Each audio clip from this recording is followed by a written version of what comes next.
Hey, welcome to Level Up. Today we will be switching it up and we're going to teach you guys how to utilize the pick and roll properly. Yes, guaranteed to average 15 to 20 points just by knowing how to use the pick and roll. Now, we have been receiving a lot of DMs on basically what to look at while you're receiving the pick and roll. A lot of athletes make the mistake of keeping their head down or just looking at the wrong thing to make the proper read on the whole court. So today we're gonna make it more simpler for you. We're gonna break it down for you. I'm gonna take you into the computer with me virtually, and then we're gonna go step by step on what you have to look at and which type of reads you have to make to be successful. That being said, let's go.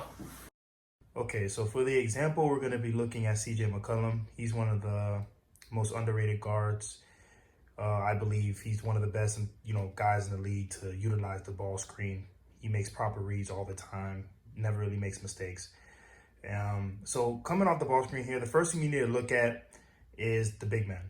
Okay, so when he comes off here, you're going to see he's going to bump Devin Booker to buy him a little time to make the proper read, because in the flow of the game, everything is going so fast. You need a little time to make proper read and see what the big man's giving you. So you're gonna see CJ McCollum here bump CJ.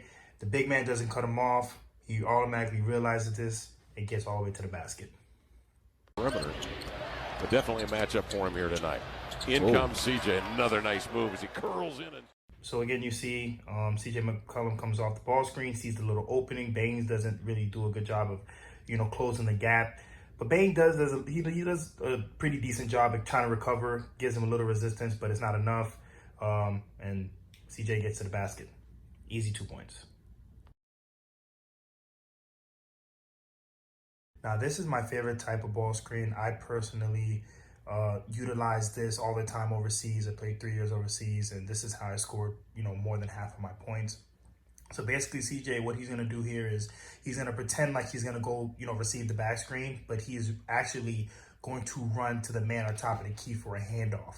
What this is doing is this is going to create momentum for him when he catches the ball as a handoff, and that handoff is automatically going to turn into a ball screen, which is going to cause a lot of confusion and miscommunication between Rubio and the big man.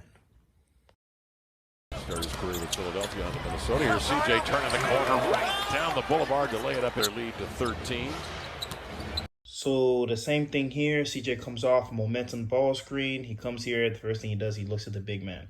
He realized the big man is sagging back, so the big man is trying to play 2-on-1. I guess the coach told, Rubio, don't help, stick to the shooters. So Baines is stuck on an island trying to guard two people at once.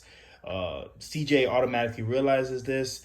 Realizes that Ricky Rubio is not helping over, which means automatically that the roll man will be open since there's no rotation. So CJ makes his life a lot easier and hits the big man for the roll. Now, I'm not going to lie. The Suns did really, really good at defending CJ's pick and roll in this sequence.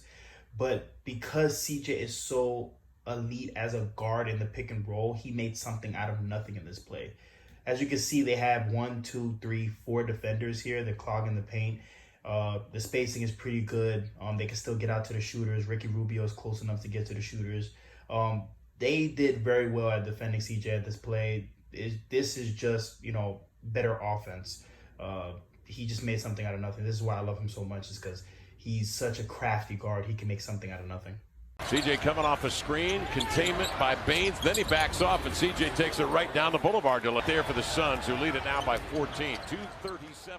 So at this point in the game, CJ already has like 30-something points, virtually unstoppable. So what they decide to do, Baines tries to hedge hard the ball screen, possibly trap it, get the ball out of his hands. But again, CJ is such an intelligent, elite guard at the pick and roll. He automatically realizes the split opportunity, takes the split, which ultimately forces the weak side defense to help over and rotate over. And that will give guys like Trevor Ariza 3-point opportunities. Remaining. CJ swerves back between defenders, chest pass, Ariza a 3, and Ariza counters with a 3. So that's it for us today, guys. If you like this video, make sure to like and subscribe, and make sure to leave a comment on the bottom of this video. Let me know what you want to see me talk about in my next video. We are here to help you at all times. We're giving away free information, so don't be afraid to DM us and ask questions, okay? Again, we are here to help you guys. This is Coach Rio, and I'm out. Level up.